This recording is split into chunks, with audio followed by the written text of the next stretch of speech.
Hi, I'm Peter, creator and lead designer of Tales from Elsewhere, and this is TFE Tutorials, a short series of videos that will teach you all you need to play a Tales from Elsewhere role-playing game. Today's video is about character creation. This will show you the step-by-step process of creating your survivor, the hardy person that will face the horrors of the ruination in a game like Clockworld.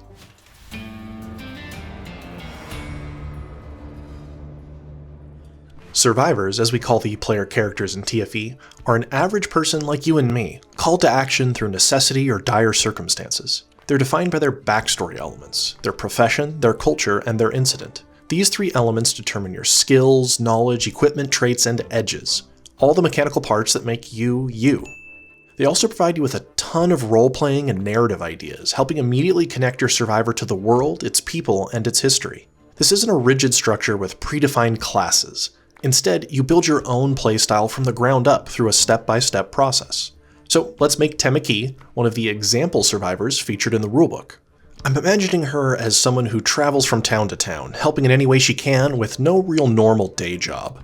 The vagabond profession works well for this fantasy, representing someone who travels across the world with no permanent home or vocation, so let's mark that on our sheet. This gives us athletics and brawling as backstory skills, so we'll mark those now.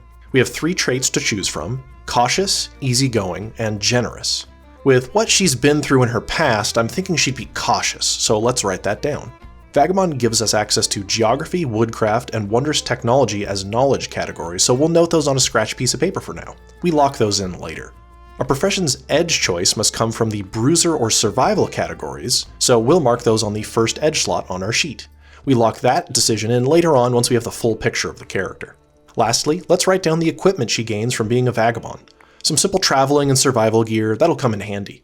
We can choose between a flask of booze or some tobacco, so we'll pick tobacco. For Temeki, there's really only one culture that fits, the Wazte. They're a passionate people living in the southwest region of the counties. They throw themselves fully into whatever they pursue, whether that be song, poetry, pottery, or warfare.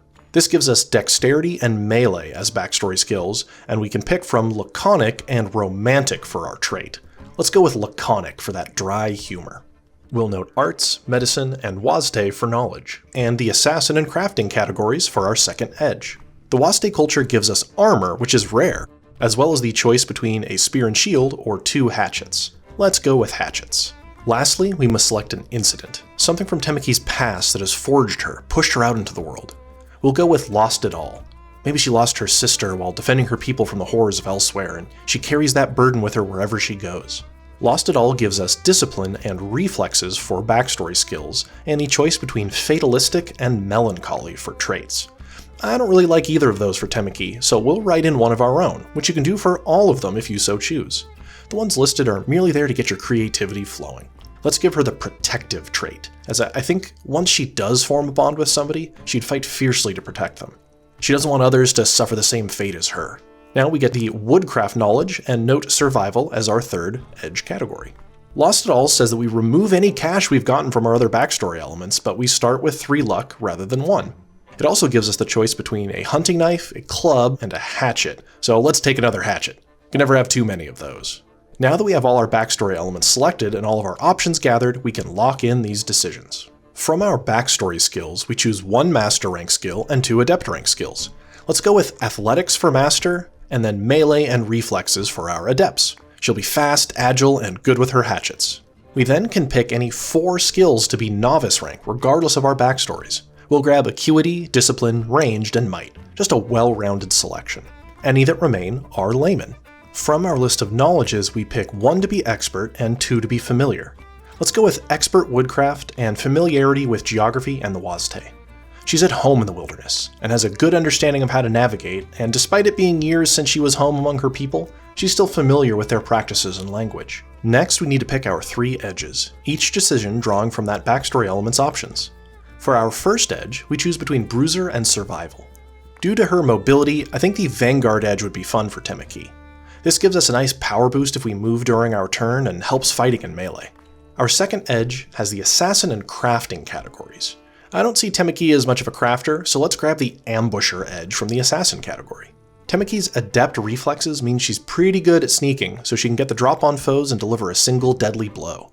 The second benefit lets us move as an incidental if we didn't move on our last turn, which synergizes really well with that Vanguard edge. For our final edge, we choose an edge from the survival category.